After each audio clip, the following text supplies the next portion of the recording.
ఆసిఫాబాద్ జిల్లా కేంద్రంలోని అంబేద్కర్ చౌక్ వద్ద బీఆర్ఎస్ నాయకుల ఆధ్వర్యంలో సీఎం రేవంత్ రెడ్డి దిష్టిబొమ్మను దహనం చేశారు. మాజీ మంత్రి జగదీష్ రెడ్డిని అసెంబ్లీ నుంచి బహిష్కరించినందుకు నిరసన వ్యక్తం చేశారు. రేవంత్ రెడ్డి దిష్టిబొమ్మ దహనంతో నిజమైన కామదహనం జరిగిందని బీఆర్ఎస్ నాయకులు విమర్శించారు. తెలంగాణకు పట్టిన శని రేవంత్ రెడ్డి అని ఎద్దేవా చేశారు.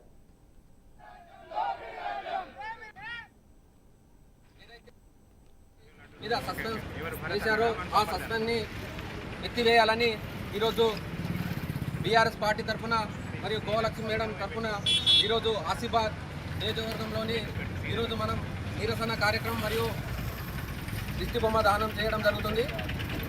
ఈరోజు ఏదైతే ఈ యొక్క కాంగ్రెస్ ప్రభుత్వం ఈరోజు 13 నెలలు అవుతుంది.